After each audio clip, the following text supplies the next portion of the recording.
del tema de Yellowstone. ¿Y por qué es interesante? Bueno, Yellowstone, como muchos ya saben, es un parque nacional que está en Estados Unidos y que sobre todo tiene, ¿cómo se llama? Abarca los estados de Montana, de Idaho y de Wyoming, en el norte de Estados Unidos, un poquito más hacia el Pacífico noroeste. ¿Y por qué es importante? Bueno, Yellowstone es uno de los parques nacionales más grandes del mundo. Si no me equivoco, fue inclusive el primer parque en el mundo, digamos, como en denominarse como tal, ¿verdad?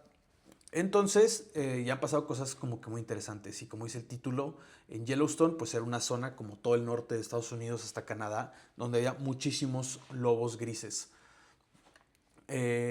Una especie que, bueno, se distribuye por todo el mundo y que las demás, digamos, por ejemplo, el lobo mexicano, pues bueno, el lobo mexicano no es más que una subespecie del lobo gris. Por ejemplo, el lobo gris, su nombre científico es Canis lupus. Y si buscamos, por ejemplo, lobo gris mexicano, es Canis lupus bailei. Entonces, básicamente, pues todos son lobos grises, no más que son subespecies del lobo gris que se distribuyen por todo el mundo, ¿no?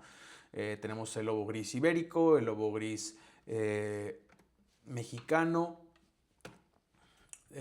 tenemos subespecies, vamos a buscar. En la taxonomía moderna suele aceptar entre 15 y 20 especies silvestres existentes y, por ejemplo, vamos a verlo aquí. Ok, no es una fuente muy confiable, pero vamos a ver. Tenemos el lobo ártico. Si ves, todos son absolutamente Canis lupus. El lobo ártico, el lobo de las praderas, el lobo de la costa, el lobo ibérico, el lobo euroasiático, el lobo mexicano, etc. Y el perro, inclusive su nombre científico es Canis lupus familiaris, es una subespecie de lobo. Pero bueno, X. El caso es que a ver, add source. Voy a agregar aquí una musiquita que tengo que debería estarse escuchando. Ok, el caso es que el lobo gris, pues existía, habían pues miles de ejemplares en lo que ahora es el parque Yellowstone. Sin embargo, a lo largo del tiempo, la cacería, la destrucción del hábitat, pero sobre todo la cacería, fue destruyendo, digamos, a las poblaciones de lobo gris, las fueron extirpando, como se dice, pues de esa zona, y eso trajo muchísimos problemas. Como vemos aquí, Yellowstone pues tiene casi 2.2 millones de hectáreas, es muchísimo. Hay 300 geysers, 200 cascadas. Es una zona pues gigantesca que abarca casi la totalidad de 3 estados, ¿no? Y aquí, por aquí, hay unas fotos, pues vean, o sea, Yellowstone se ve espectacular. Hay bisontes, hay osos negros, hay osos grizzlies, hay lobo gris, hay castores, hay nutrias, hay zorros, hay coyotes, hay un montón, alces, hay un montón de especies en Yellowstone. Y hay un caso muy interesante que es el caso de los lobos de Yellowstone, que vamos a estar viendo. Y es que y aquí tengo una pequeña columna que dice al respecto, y es que en 1929, 1926, hace aproximadamente unos 100 años, 1920, 1926, el último lobo gris del Parque Nacional de Yellowstone fue pues exterminado, ¿no? Fue cazado por una gran campaña para cazar a estos lobos, ¿no? Y pues básicamente desaparecieron por completo de todo Yellowstone. De haber miles de lobos en Yellowstone, desaparecieron prácticamente todos, si no es que todos los lobos de Yellowstone. Y pues eso trajo consigo muchísimos problemas. Y es un gran ejemplo de cómo especies muy, digamos, como importantes para el medio ambiente, para los ecosistemas, especies claves, pues si desaparecen o los humanos las extirpamos de sus zonas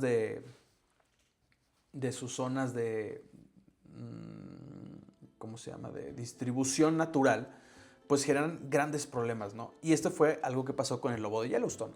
¿Qué fue lo primero que sucedió? Pues bueno, después de que en 1926 se exterminaran prácticamente todos los lobos de Yellowstone, que eran el depredador apex, por así decirse, por encima de todos los demás depredadores, pues trajo muchos problemas. Como saben, los depredadores cumplen una función súper importante, que es mantener a raya a las poblaciones de otros animales como herbívoros o inclusive de otros carnívoros con los que compiten por alimento, etc. Entonces, ¿qué es lo que empezó a pasar? Empezaron a aumentar muchísimo las poblaciones de animales herbívoros. Por ejemplo, algunos rebaños de herbívoros como lo son alces, pues empezaron a subir dramáticamente, ¿no? O sea, dramáticamente empezó a subir la población. En 20 años, tan solo un rebaño... Me voy a pasar esto para acá. Tan solo un rebaño de alces que tenía 6,000 individuos pasó a superar y tener 20,000. Entonces, un solo rebaño en 20 años que tenía 6,000 ejemplares pasó a tener 20,000 ejemplares. ¿Y qué fue lo que empezó a suceder aquí en Yellowstone? Pues empezó a suceder que las especies las especies de plantas de las que se alimentaban estos alces, pues empezaron a tener una disminución, ¿no? Porque había demasiados alces, no había un depredador natural que controlara a esta población y por lo tanto, pues empezó a haber un desequilibrio. ¿Y qué sucedió? Fue que primero pues, empezaron a consumir casi todos los vegetales, de que las hierbas, los pastizales, etcétera, porque no había un depredador no solo que los cazara, sino también que estuviera, digamos, haciendo alguna presión sobre sus poblaciones. Por ejemplo, pues no había lobos que persiguieran a los venados, no hacían, por ejemplo, los alces y con los venados, por ejemplo, en vez de estar, digamos, pastando en un lugar y que vinieran unos lobos a cazarlo y tener que correr, huir, cuando terminara la persecución, empezar a pastar en otro lugar. Lo que sucedió es que como no sucedía esto, empezaron a pastar y seguían pastando en los mismos lugares todo el tiempo. Y eso lo que trajo fue que pues, las plantas no podían recuperarse a la misma velocidad que los alces estaban consumiendo pues, la misma vegetación, ¿no? Entonces es una de las cosas. Dos, pues obviamente no había como unos picos de uso de energía por parte de los alces porque no había persecuciones, no tenían que estar constantemente vigilando, entonces podían pasar más tiempo forrajeando, alimentándose, etc. Entonces, ¿qué fue lo que pasó después de esto? Que los alces también empezaron a alimentarse de los retoños de algunos árboles como el álamo. Entonces, cuando el álamo apenas estaba creciendo, los alces se alimentaban de los retoños. Entonces, también los bosques de álamo empezaron a desaparecer en gran medida en Yellowstone. Empezaron a bajar las poblaciones de álamos porque los mismos alces y otros mamíferos se estaban alimentando de ellos antes de que pudieran crecer, porque no tenía un depredador que los controlara. Entonces, esto también afectó por otra parte, al que se conoce como el arquitecto de la naturaleza, que básicamente pues, son los castores, ¿no?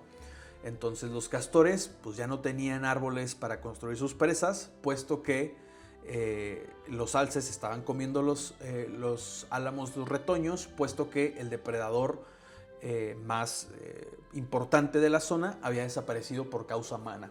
Entonces esto inclusive empezó a causar otras cuestiones, como ya no había, digamos, como que esta materia tan importante para los castores, dejaron de construir tantas presas.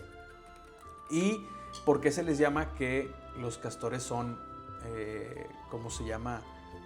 Transporte de castores. Que los castores son animales arquitectos, bueno, porque pueden cambiar la estructura, pueden cambiar el paisaje y su ecosistema. ¿Cómo? Pues cuando construyen sus presas, pues lo que hacen es que retienen un montonal de agua y esa agua inunda las zonas aledañas y se crean humedales. se crean zonas pantanosas o zonas que están inundadas. Entonces pues eso hace que se incrementen las sequías en esos lugares, o que muchos animales que subsistían de estos ecosistemas que eran húmedos, que estaban anegados por agua, pues ya no pudieran sobrevivir. Por ejemplo, muchos anfibios pues ya no encontraban los lugares, las zonas inundadas, digamos, bajas, de baja agua, donde, por ejemplo, poner sus huevecillos. Igualmente los peces. Esto afectó que hubiera menos peces, por lo tanto, se vieron afectados dos especies que se alimentaban particularmente de peces, que son pues el oso grizzly y algunas aves como el águila calva, ¿no? Entonces estas especies empezaban a sufrir pues un déficit de el alimento que tenían disponible, porque ya no existían estas áreas en donde esos animales se podían reproducir, porque pues ya no existían estas zonas anegadas, porque los castores ya no podían construir sus presas, ¿no? Entonces, pues sí, entonces los castores pues cambiaban la topografía del terreno, anegaban y creaban humedales, y al no ver estos árboles de gran tamaño, pues no podían levantar sus presas, ¿no? ¿Qué más fue lo que pasó? Entonces, básicamente, antes de pasar como al siguiente punto, cambió completamente cómo se veían. Había menos humedales, menos lagos, menos arroyos. Cambió la estructura de los ríos, de cómo se distribuían dentro de Yellowstone, porque no había... Voy a poner este videito. Porque pues ya no hacían las presas. ¿Qué más fue lo que pasó? Bueno, empezaron a aumentar las poblaciones de otros animales como los coyotes. ¿Por qué? Porque pues los lobos competían con los coyotes, porque los dos son depredadores, porque compartían mismos territorios, porque eran pues una amenaza para los dos. Entonces pues los lobos mantenían a raya a las poblaciones de coyotes. Y cuando el lobo desapareció, los coyotes empezaron a proliferar. Y el problema es que los coyotes normalmente no se alimentan de los animales que se alimentan los lobos. Entonces digamos que no cubrían con ese nicho que habían dejado. ¿Por qué? Porque, como saben, los coyotes son mucho más pequeños. Por lo tanto, cazan animales más pequeños como comadrejas, como ratones, como armiños, etc., ¿no? Entonces, al haber una cantidad excesiva de coyotes, porque no estaba uno de sus competidores, empezaron a crecer estas poblaciones empezaron a disminuir, estas poblaciones de otros mamíferos. Entonces empezó a haber menos mamíferos, hubo un declive en la población de mamíferos pequeños, sobre todo roedores, en Yellowstone, porque había demasiados coyotes y no había quien los mantuviera a raya, ¿no? Entonces, ese es otro de los problemas que ocasionó el simple hecho de haber eliminado a los osos, ¿no? Después, con el tiempo, se implementó una campaña para reintroducir al lobo en Yellowstone, ¿no? Al lobo gris. Pero sin embargo, como no había lobos grises en Yellowstone, porque se los habían matado todos, tuvieron que estar introduciendo especímenes de lobo gris desde Canadá, que eran los más parecidos a los que había en Yellowstone en ese momento, ¿no?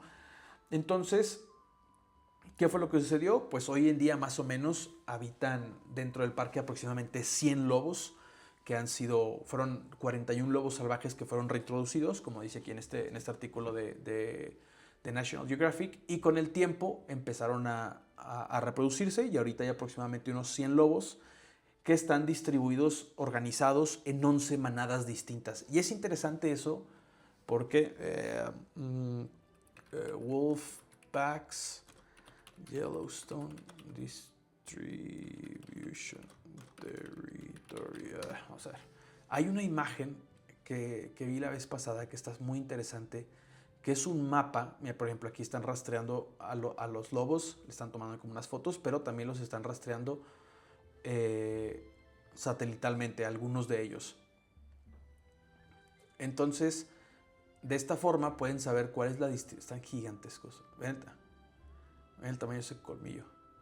De esta forma pueden saber la distribución de las manadas. Y por ejemplo, aquí está.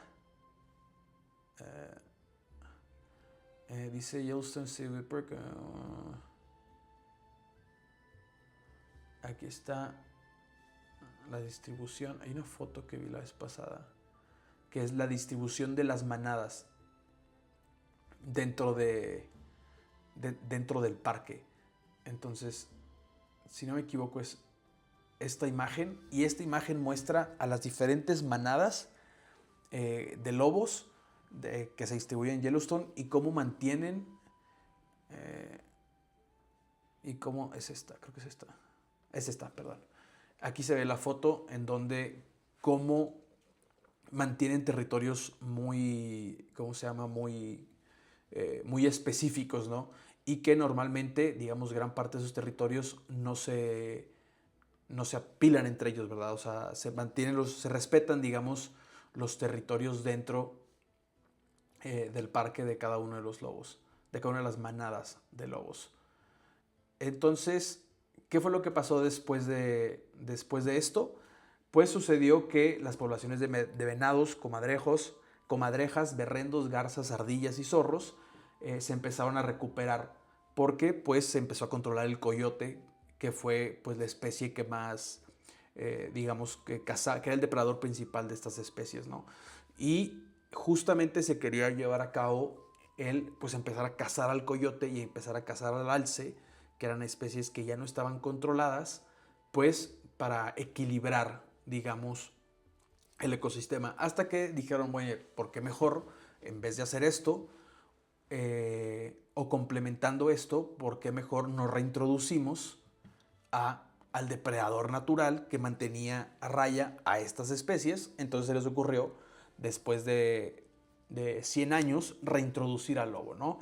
Y como dice aquí, los lobos prosperaron y ocurrió algo sorprendente que en el pasado, voy a buscar. Vamos a ver. Dice, dice, ahora con 100 lobos grises en el Parque Nacional de Yellowstone, su reintroducción está teniendo un efecto que incluso suspendió a los científicos, ¿ok?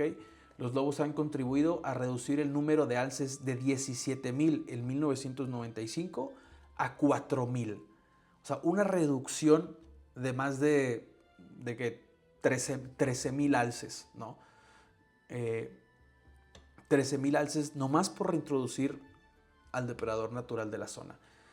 Dado que solo los alces más saludables sobrevivieron, la población es mucho más robusta. Eso también, ¿no?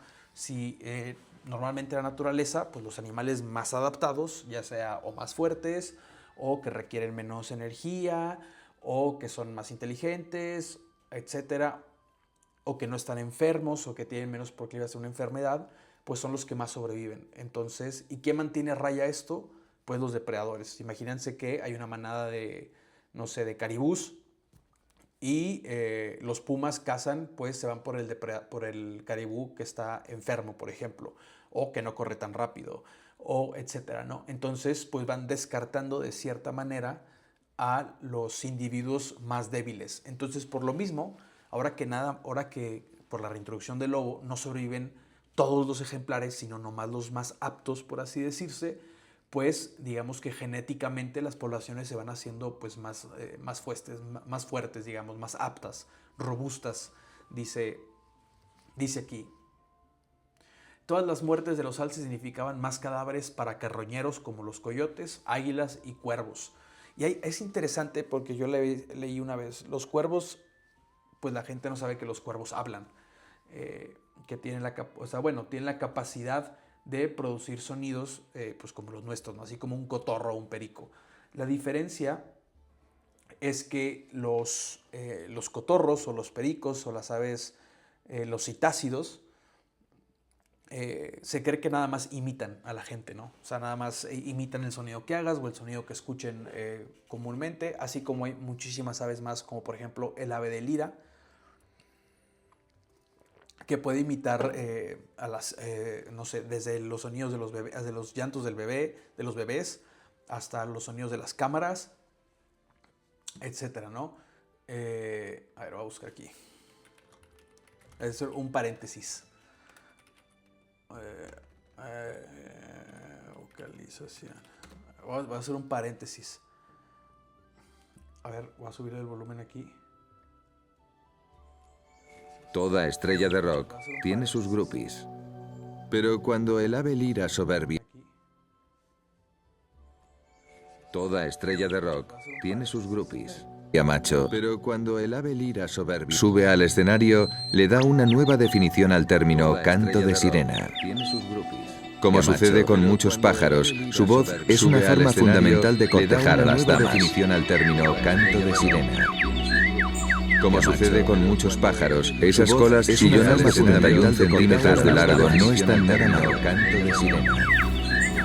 Como sucede con muchos pájaros, pero para atraer a las hembras lo suficientemente cerca como para que puedan admirar. Como sucede con muchos pájaros, pero para Entiendo qué sucede. Quiero mostrarles un video en donde imita a otras aves, nomás para que vean la capacidad de esta ave. En donde imita a otras aves. Esta es la singular ave lira. Es un ave que puede imitar a una veintena de pájaros.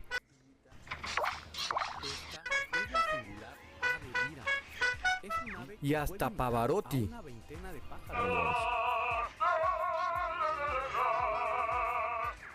No creas que es mentira.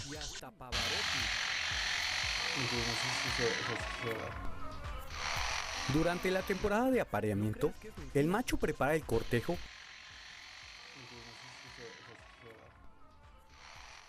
Pero el caso es que imitan muchísimos sonidos de animales, de verdad. De animales, de objetos, de cámaras, de sierras eléctricas, por ejemplo, de cuando van a talar los árboles, etcétera, ¿no? Entonces, a lo que venía con esto, después de esta divagación, es que los cuervos, hablando de esto que dice aquí, los cuervos son muy inteligentes y se cree que no solo imitan por imitar, sino que imitan con propósitos. ¿Qué propósitos?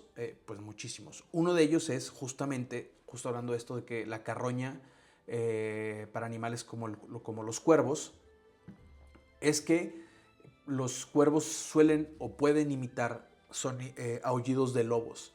¿Para qué? Para atraer, cuando ven un cuerpo en descomposición, un animal muerto, empiezan a aullar los cuervos para atraer a los lobos y que los lobos pues se empiecen a alimentar del cuerpo y lo abran y lo destacen, etc. Y pues ellos, el cuervo, poder acceder mucho más fácilmente a la carne del animal ahora que está, digamos, como abierta. Entonces son muy inteligentes. Pero bueno, todas estas muertes, ok, el número de osos grizzlies también ha aumentado. Los osos se benefician de las muertes de los alces de los lobos y menos alces también significan más vallas y solo el miedo de los alces a los lobos da a los árboles de la ribera del río como el álamo y el sauce una oportunidad de regenerarse. Justamente eso, lo que platicamos, como los alces, al haber presencia de lobos, pues tienen que estar todo el tiempo muy, digamos, como que muy conscientes, todo el tiempo checando, viendo que no esté sucediendo nada, que no haya un lobo cerca, etcétera, atentos a los ruidos y sobre todo en momentos en donde son más vulnerables, que es pues cuando están tomando agua en los ríos. Entonces, pues todo esto suspende la labor de estar comiendo, de estar tomando agua o de durar menos tiempo haciéndolo o ir menos veces a ese lugar por el miedo de ser atacados y por lo tanto pues le da oportunidad a la vegetación de recuperarse. Pueden crecer hasta 5 veces su tamaño original en solo 6 años. Los pájaros cantores también están, esto es referente a los árboles. Los pájaros cantores también están regresando y los árboles más grandes a lo largo de los ríos significan estructuras de raíces más grandes, lo que significa riberas más fuertes y menos erosión, como ya hemos platicado en otro, ¿no? Agua limpia y árboles grandes es, como hemos mencionado, el paraíso del castor. El regreso de las presas de los castores crea nuevos hábitats para los peces, anfibios, reptiles e inclusive para las nutrias. Esto muestra solo algunos de los efectos secundarios de la reintroducción de los lobos, conocido por los científicos como una cascada trófica, que se refiere esto a que pues, la reintroducción de un animal o la modificación de una población, de una especie, pues genera todo un cambio en toda la cadena trófica, ¿no? O sea, beneficia a todos los animales de ese ecosistema. O los beneficia o no, ¿verdad? o es negativo. Sin embargo, la cascada trófica no se detiene ahí. Los lobos hasta nos pueden ayudar, dice aquí. En 2005, más de 100,000 visitantes fueron al Parque Nacional de Yellowstone solo para ver a los lobos, inyectando 30 millones a la economía de Estados Unidos, a la economía local, dinero para empleos, medios de vida, etcétera, ¿no? Teniendo en cuenta que los lobos contribuyen a la salud y diversidad de toda la fauna de Yellowstone, su impacto es asombroso. Los beneficios del lobo también se extienden a 106,000 residentes de Billings, Montana. Su agua potable, el río Yellowstone, ahora está más limpia, etcétera, ¿no? Entonces hay muchísimos, digamos, como que beneficios, digamos, que surgieron únicamente de reintroducir a una especie clave que había sido extirpada con anterioridad. ¿Extirpada a qué me refiero? Pues que se había asesinado o eliminado, o se puede también referir a extraídos de una zona en particular de su hábitat natural. Y aquí vamos a ver algunas fotos. Y es interesante porque los tienen muy bien estudiados. O sea, saben cuáles son, pues les tienen nombres obviamente y los tienen estudiados. Pues muchos de ellos traen, o algunos de los individuos de cada manada, pues traen un collar GPS. Entonces, pues tienen muy estudiadas las poblaciones, quiénes son los líderes, cuando mueren los líderes de la manada, la pareja alfa, porque en los lobos no es, digamos, como que un macho alfa nada más, sino que los que lideran la manada es una pareja de una hembra y un macho, en conjunto lo hacen, y bueno, ¿no? Pues mira, justo aquí dice, el Parque Nacional Yellowstone es considerado el parque más antiguo del mundo. Con su creación en 1872 se intentaba conservar uno de los espacios naturales más singulares de Estados Unidos. Pero a pesar de ser un espacio protegido, en aquel momento no existían leyes que resguardaran a las especies que habitaban en él. Entre todas ellas, los lobos de Yellowstone, ¿verdad? En poco más de 10 años se mataron 136 lobos. Incluso los propios guardias del parque ayudaron a la matanza. Finalmente, en 1926 cayó el último lobo, que fue lo que habíamos comentado en inicios de los 20. En unos pocos años el número de alces aumentó sustancialmente, lo que provocó a su vez importantes cambios en la vegetación del parque. Sin ningún peligro del que preocuparse, este herbívoro pronto empezó a diezmar arbustos y árboles. Los álamos y sauces que cubrían las riberas de los ríos disminuyeron de manera dramática. Pronto la situación pues se hizo insostenible, ¿no? Insostenible. En pocos años la sobrepoblación del alce se convirtió en un problema, y una posible solución pasaba por reintroducir al lobo. Finalmente, en 1995, estás hablando de que fue hace 27, 28, 29, hace como que 30 años más o menos. Después de años de intentos y la modificación de varias leyes, se trajo de vuelta al lobo. Habían pasado 70 años desde que la última especie pisara estas tierras. ¿Y cómo se reintrodujo? Bueno, primero se reintrodujo un pequeño grupo de 14 lobos traídos directamente desde Alberta, Canadá. A cada lobo se le colocó un collar de seguimiento por radio, y durante todo el proceso se minimizó al máximo el contacto con los humanos. Durante una fría mañana de invierno y después de meses de preparación, por fin se abrieron las jaulas y los lobos pudieron pisar la nieve de lo que sería su nuevo hogar. Interesante, esta es la foto de una de las liberaciones. Nice. Un año después, en 1996, se repetiría otra vez el proceso con otros 17 lobos. La idea inicial era que la campaña durara 5 años, pero el éxito fue tan abrumador que no hizo falta más que 2 incursiones. Estos 31 lobos fueron suficientes para repoblar Yellowstone. Y a día de hoy, todos los lobos que hay en el parque han nacido allí. Interesante. Ahí sería interesante ver eso mismo que hablamos la vez pasada, con lo de los hipopótamos de Pablo Escobar, ver qué onda con la diversidad genética. Si son 31 lobos, un número suficiente como para que haya una diversidad genética o si hicieron alguna otra cosa al respecto. Los lobos de Yellowstone, un experimento único. El icónico parque se había convertido en un laboratorio gigante. Básicamente fue eso, o sea, el simple control de los alces fue suficiente para, pues, digamos, generar un montón de cambios. En los ecosistemas. En tan solo 6 años, la altura de algunos de los sauces a las orillas de los ríos se quintuplicó. Su número también aumentó, al igual que el de los otros matorrales, arbustos y bayas. A su vez, esto provocó que el número de insectos creciera, lo que trajo también numerosas aves. Sí, pues claro, todos estos son, todos los pastizales, arbustos son hábitats pues para muchísimas especies, sobre todo de pequeños mamíferos, de aves, de insectos, pues que se esconden, ¿no? Con la llegada del lobo, otras muchas especies amenazadas se recuperaron. Disminuyó el número de coyotes, lo que hemos platicado, su principal competidor, pero aumentó el de los osos pardos, pumas y bisontes. También el de las águilas y los buitres, que volvían a tener carroña para alimentarse. En resumen, toda la biodiversidad aumentó y las interacciones biológicas de todo el ecosistema se hicieron más ricas y complejas. Pero la reaparición del lobo no solo afectó la biología del parque, también tuvo pues, un sorprendente impacto en la geografía del terreno y cambiando incluso el curso de los ríos. Dice aquí, la reaparición del lobo también tuvo sus impactos en la geografía del terreno. El aumento de la vegetación a sus orillas ayudó a fijar el terreno y reducir la erosión. Con ello, el número y calado de los meandros, no tengo la menor idea de qué es eso. Un meandro es una curva o recodo sinuoso pronunciado que describe el curso de un río. Ok, entonces exactamente justo esto. O sea, esto es un meandro, esto es un meandro, esto es un meandro, esto es un meandro. Ok, son las curvitas. ¿Dónde quedó?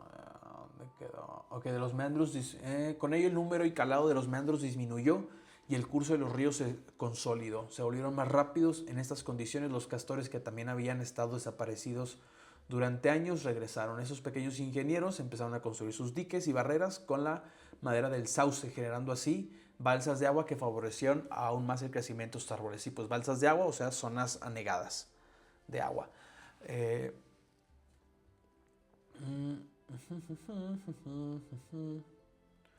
Dice Mark C. Boyle, que no sabemos quién es y vamos a investigar, dice: la reintroducción del lobo, Canis lupus, en el Parque Nacional de Yellowstone es el experimento biológico más celebrado de la historia.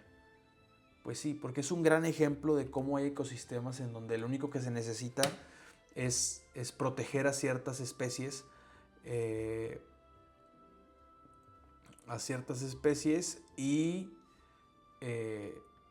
y protegerlas, ¿no? Creo que, por ejemplo, hay algo que se le llaman especies paraguas, que son pues especies que como son importantes, digamos, en materia de conservación, el proteger a esa especie protege de manera indirecta a todo un ecosistema o a las otras especies. Por ejemplo, el jaguar es una de esas, el oso negro, por ejemplo, sobre todo en el norte de México también es una de esas, etcétera.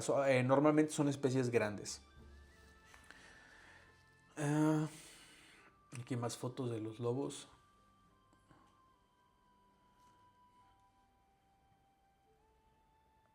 Dice aquí, por ejemplo, un dato importante del que no podemos olvidarnos es que, además de reintroducir al lobo, durante todos estos años se mantuvo la interacción humana al mínimo. Por decirlo de forma sencilla, se sacó al hombre de la ecuación y se dejó a la naturaleza seguir su curso. Todo junto hizo que el experimento fuera un éxito, los lobos habían vuelto para quedarse y con ello se había recuperado gran parte del rico ecosistema del parque.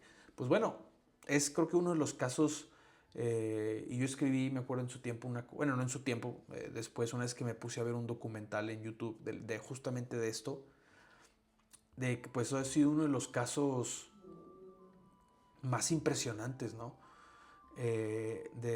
Digamos, de regeneración de un ecosistema por reintroducir una especie que había sido previamente extirpada por nuestras causas, por causa del ser humano. Nope, no pienso pagar absolutamente nada, ni suscribirme. Y pues es uno de los casos más impresionantes, ¿no? Gestión temprana del lobo. Aquí tenemos una foto. El guardabosques Ted Oxten y el jefe de guardabosques Sam Woodring con pieles de coyote en 1927. Antes de 1900... no, justo después, justo en la época en donde se mató al último lobo. Dice, en el siglo XIX la expansión hacia el oeste puso a los colonos y al ganado en conflicto directo con depredadores nativos como el lobo. Fue algo similar a lo que pasó en México. En México, como saben, pues tenemos una subespecie de lobo gris que es el lobo mexicano, el lobo gris mexicano. Y pasó algo similar. Este se distribuye pues, con más población en el norte de México y sur de Estados Unidos.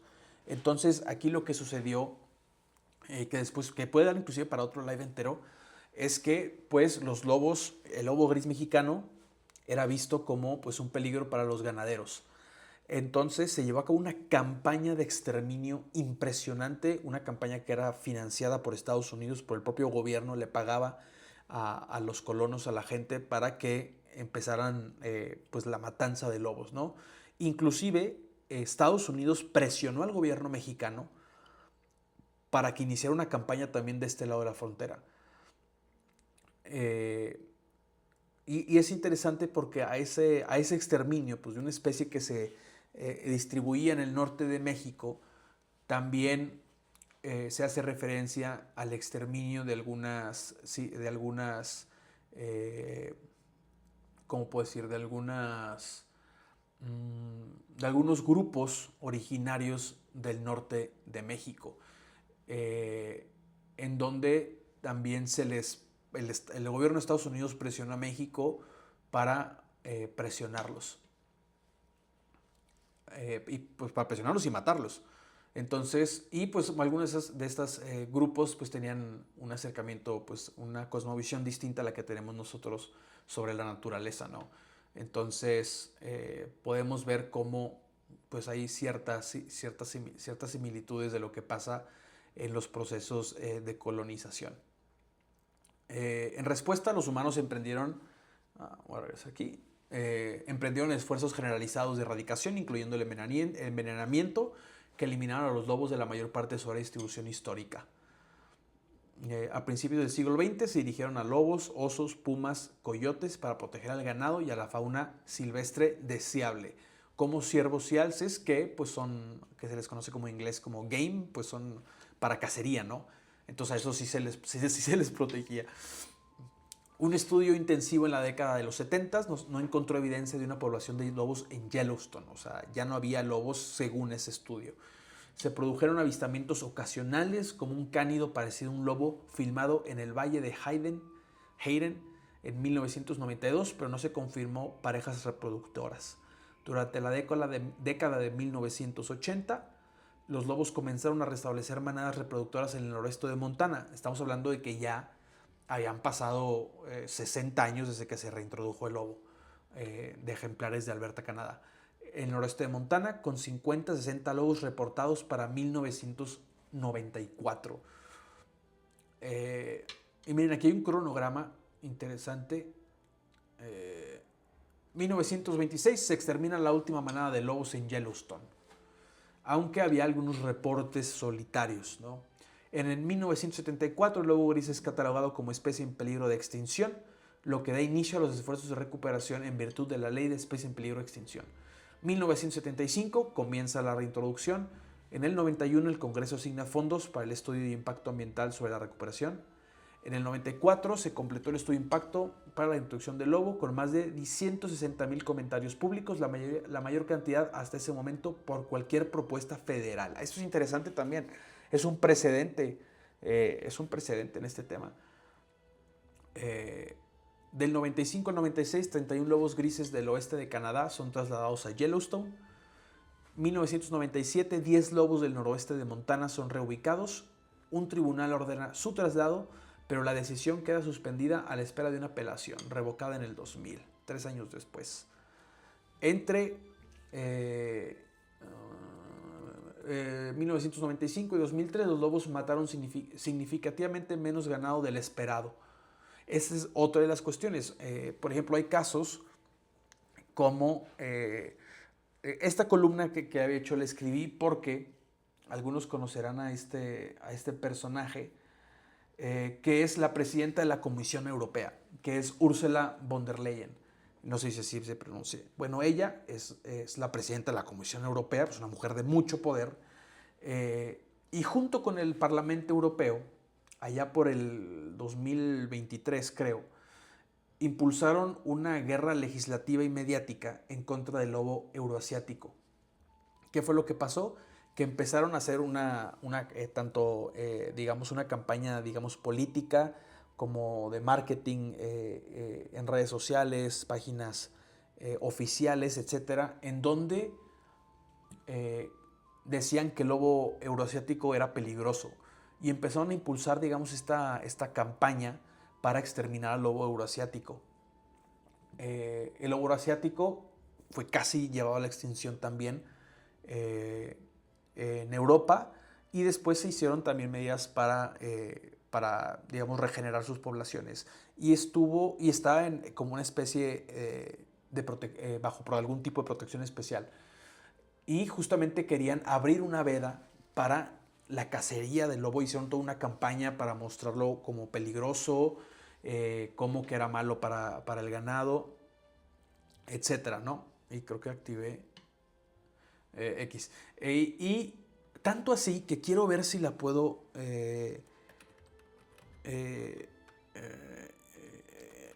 si puedo encontrar una de las imágenes promoción, una de las imágenes que utilizaron. Y es que esa imagen está impresionante porque, como saben, pues dentro de la cultura europea de algunos lados está esta historia de Caperucita Roja y el lobo, que es una historia que viene de allá, después retomada porque por Disney, no me acuerdo. El caso es que, digamos, culturalmente tiene pues como un peso, no sé si peso, pero pues tiene una presencia histórica dentro de Europa. No sé cómo se escribe Caperucita Roja en inglés. Caperucita Roja en inglés. Porque sacaron y quiero... No creo que sea eso. No, sí. Quiero ver si puedo encontrar esa propaganda, que es una imagen que utilizaron de Caperucita Roja en contra del lobo euroasiático. Estamos hablando de 2023. La vi en su momento cuando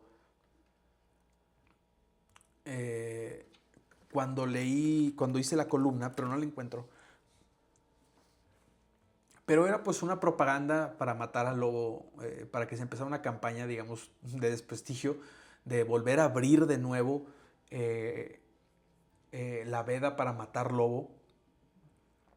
Y lo más interesante, bueno, o preocupante, no es la razón por la que se hizo. La razón por la que se hizo, y en ese entonces fue todo un show mediático en Twitter, etcétera. La razón por la que se hizo fue porque von der Leyen, pues como una política muy importante y con mucho dinero, tenía o tiene, no sé, un rancho allá en algún bosque europeo. Y en ese rancho tenía ponis. Y un lobo se metió al rancho y mató a uno de los ponis. Entonces, eso desencadenó que se empezara en la Unión Europea digamos, como toda una campaña para empezar a matar a los lobos de nuevo. Lo pueden investigar. Es impresionante cómo a veces los políticos toman decisiones por cosas tan absurdas como esa, ¿no? Y más tomando en cuenta que era una especie muy sensible y que pues probablemente que casi se extingue, ¿no? Pero bueno, es una anécdota muy chistosa para que no digan que los europeos son más civilizados que otros países. Entonces, en el 2005, creo que estoy viendo mi pantalla, ¿verdad? En el 2005, la gestión de Wolf se transfiere al gobierno federal de Idaho y Montana. 2008, los lobos de Montana, Idaho y Wyoming son retirados de la lista de especies protegidas para luego ser reincorporados. 2009, el Servicio de Pesca y Vida Silvestre retira los lobos de la lista de especies protegidas en Montana e Idaho, pero no en Wyoming. Una impugnación legal vuelve a incluir a la población. 2011, el Congreso retira a los lobos de Montana que están metiendo y sacando.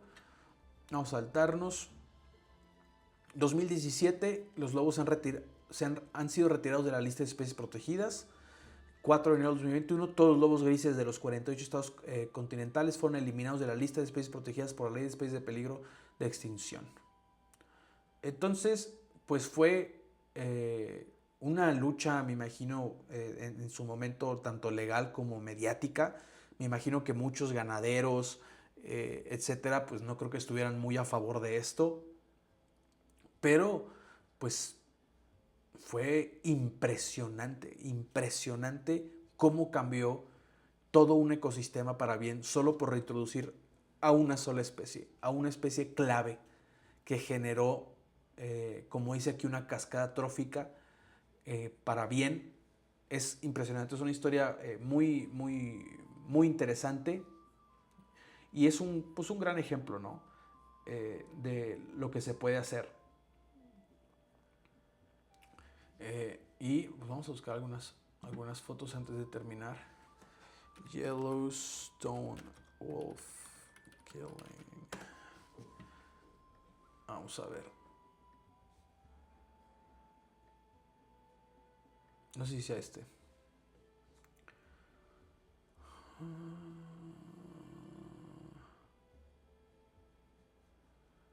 Algunos colonos empezaron a poner trampas para matar a los lobos, para proteger a sus ganados, etc. Y aquí tenemos la cantidad de lobos que se mataban en ese entonces. 1, 2, 3, 4, 5, 6, 7, 8, 9, 10, 11, 12, 13, 14, 15, 16, 17, 18, 19, 20, 21, 22, 23 lobos. Y es que ¿cómo se llama? Ejemplos como este, o sea, no positivos, sino de la exterminación de especies completas, pues lamentablemente hay muchísimos, ¿no? Lo tuvimos con el bisonte americano.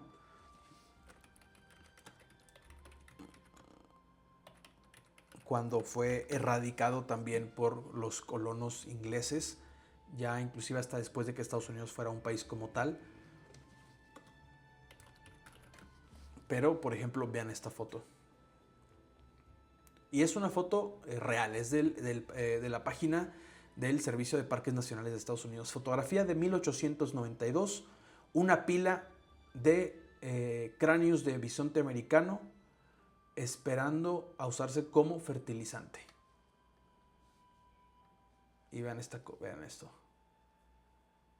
¿Cuántos miles y miles de cráneos hay en esa imagen? O sea, todo esto y luego toda esta parte de aquí. Y yo me acuerdo que cuando estaba estudiando, leí un libro, cuando estaba en la secundaria creo, leí un libro sobre esto, ¿no? Sobre la matanza de los bisontes y cómo iba de la mano con la erradicación de las tribus en Estados Unidos, de los comanches, de los apaches, etcétera, ¿no? Y es porque pues también los bisontes eran, pues digamos, uno de los base alimenticia de muchas de estas tribus, ¿no? Y lo que hacían los colonos, o lo que hacían ya en ese entonces, pues digamos los estadounidenses, pues sí, los estadounidenses ya después de la independencia de Estados Unidos y lo que quieras, es que cuando iban en los trenes, en el ferrocarril, y estaban las manadas de miles de bisontes, los que iban en los trenes, pues la gente blanca que iba en los trenes, sacaban los rifles por las ventanas y les disparaban para dejarlos ahí a que se pudrieran, ¿no? O sea, simplemente por el hecho de matar y también pues como una estrategia, ¿no? Digamos, de intentar erradicar también a las tribus originarias de ahí. Es impresionante, impresionante.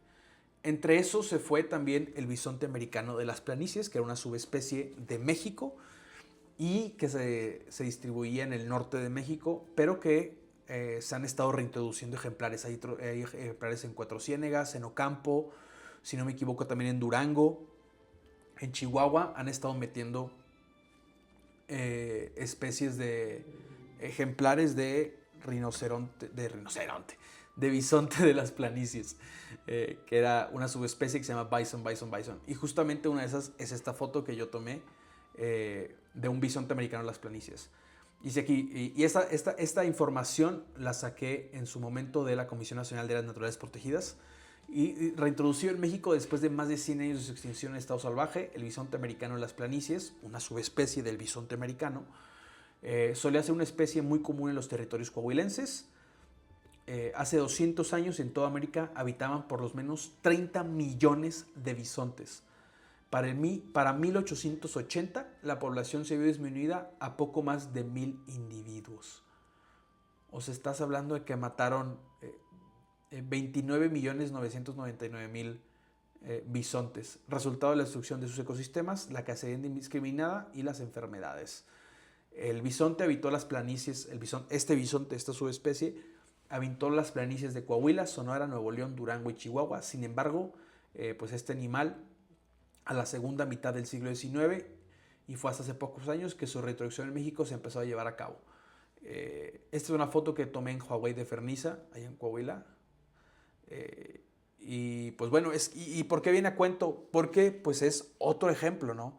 ¿Qué cambios podrían surgir positivos si seguimos reintroduciendo al bisonte americano a las zonas donde antes había muchísimos, como el norte de México? Pero bueno, eso fue todo el live de hoy.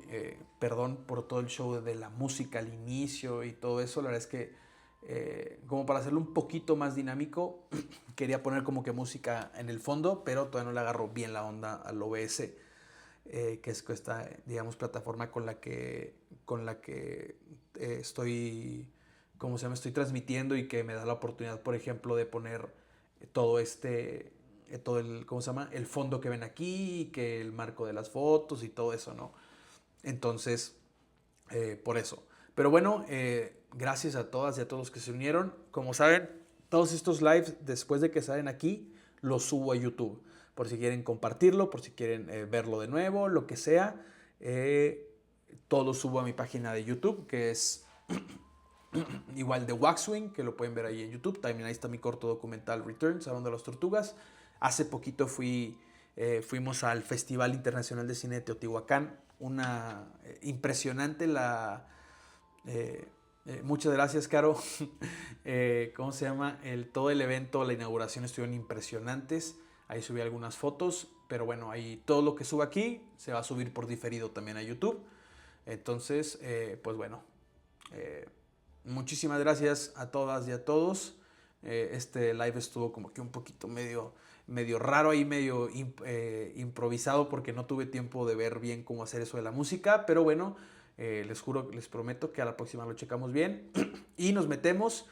Y si saben mis cuentas de Instagram, que es de Waxwing1, díganme qué temas les gustaría abarcar el próximo, pongan en los comentarios, etcétera. Por lo pronto, nos vemos hasta la próxima vez. Adiós.